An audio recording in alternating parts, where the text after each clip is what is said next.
नमस्कार। तो कैसे हैं आप सब? उम्मीद करते हैं बहुत बढ़िया होंगे, बहुत अच्छे भी होंगे। आज एक बहुत ही अद्भुत विषय को लेकर आया हूँ, तंत्र से संबंधित। आज हम लोग जानेंगे कि आखिर किसी भी व्यक्ति पर तंत्र कैसे होता है, चाहे वो मर्द हो, चाहे वो औरत हो, चाहे वो बच्ची हो, चाहे वो बच्चा हो, चाहे किसी व्यापार पर तंत्र हो या किसी के घर के ऊपर तंत्र हो। आखिर वो होता कैसे है?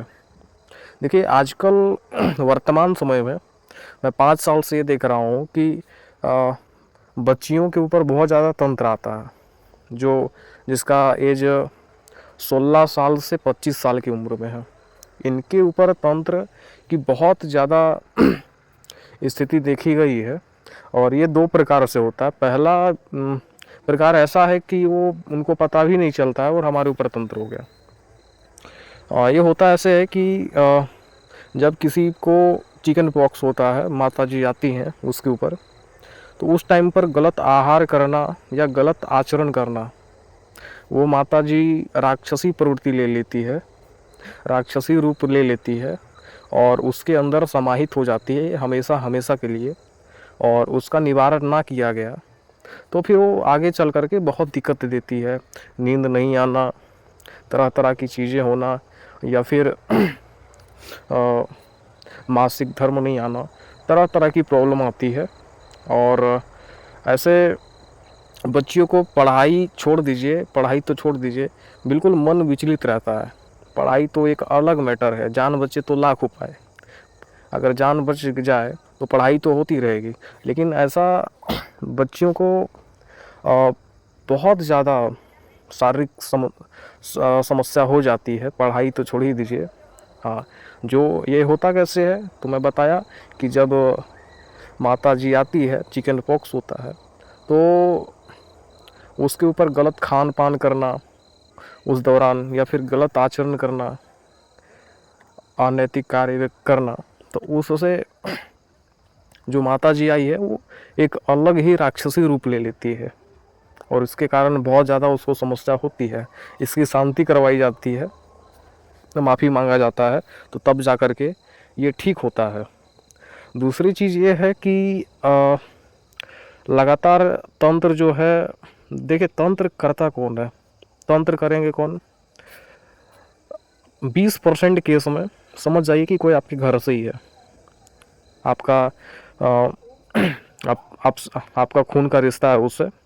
तो 20% ऐसे केस होते हैं। बाकी बात जो 80% केस होते हैं वो कुछ इस प्रकार होते हैं कि कोई आपका पड़ोसी है, वो आपकी तरक्की को देख नहीं पा रहा है, या किसी से वाद विवाद हो गया, वो कर दिया तंत्र। आजकल तो होता ही है वाद विवाद किसी ना किसी से, ऐसा तो कोई आदमी है नहीं कि उसका कभी किसी से विवाद ना हो, तो विवाद हुआ तंत्र कर दिया। वो लगातार कोई ऐसा व्यक्ति है जो लगातार घर में बैठा हुआ है, कुछ काम वगैरह नहीं कर पा रहा है, उसका धंधा बिल्कुल ठप है, लेकिन कोई उसी के सामने व्यक्ति है जो लगातार ऊपर जा रहा है, तो उसकी तरक्की को देख करके इतना ज़्यादा जल जाते हैं कि लगातार उस पर तंत्र करवाते हैं। तो कुछ इस प्रकार होते हैं तंत्र। ये चीज़ आप दिमाग में बैठा लीजिए, तंत्र वही करेगा जो आपका आपसे उससे संबंध होगा। कुछ संबंधित व्यक्ति होते हैं वही तंत्र करते हैं, पड़ोसी हो गया, या फिर खून का रिश्ता है, या फिर आपका कॉम्पिटिटर हो गया, बिजनेस पार्टनर हो गया, यही लोग तंत्र करते हैं, और कोई अनजान व्यक्ति तंत्र नहीं कर सकता है, ना ही करवा सकता है।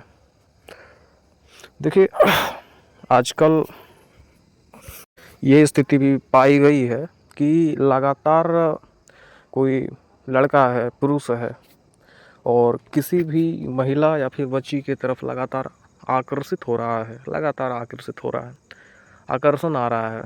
कई बार प्रपोजल दिया, वो एक्सेप्ट नहीं की, तो फिर उसके ऊपर लगातार द्वेष में आकर के या फिर इच्छा, कामुच्छा में आकर के उस पर तंत्र करवा देता है।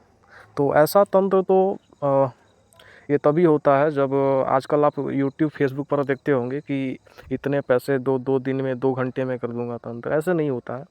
तंत्र करने के लिए कुछ ना कुछ आपसे संबंधित चीज़ें चाहिए, कुछ ना कुछ आपसे संबंधित चीज़ें चाहिए। या तो आपका कपड़ा चाहिए, पैर की मिट्टी चाहिए, आप आपका लार थूक वगैरह कुछ भी चाहिए, बाल चाहिए, शरीर का मैल चाहिए, कुछ भी चाहिए, लेकिन उसको चाहिए। वो तभी आपके ऊपर तंत्र कर सकता है, अन्यथा वो तंत्र नहीं कर सकता है।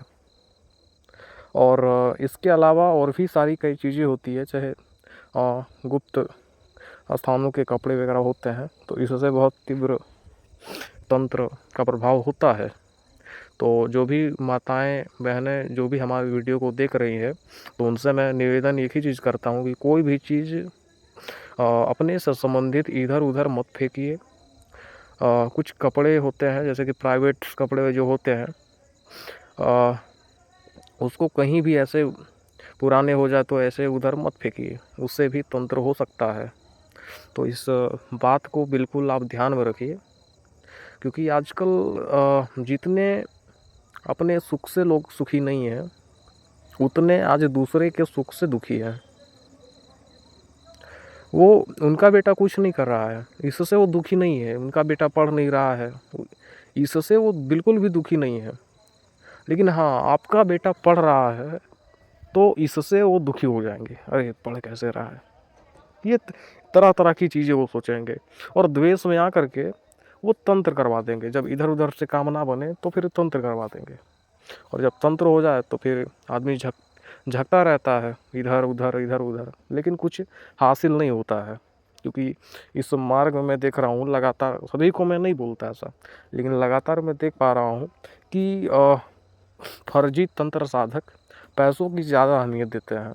उनको तंत्र के बारे में कुछ नॉलेज नहीं है, लेकिन वो बिल्कुल त्रिपुंड मारे हुए हैं, भस्म मारे हुए हैं, लगातार खोपड़ी की माला पहन रहे हैं, डुप्लीकेट बिल्कुल खोपड़ी रखे हुए, मुंडमाल रखे हुए हैं। तो लोग आकर्षण में आकर के उनके पास जाते हैं समाधान को लेकर के, लेकिन समाधान के फलस्वरूप वो विश्वासघात कर देते हैं। तो इससे बचा जाए। बाकी आज इतना ही, आज मैं आपको बता दिया कि किस प्रकार तंत्र क्रिया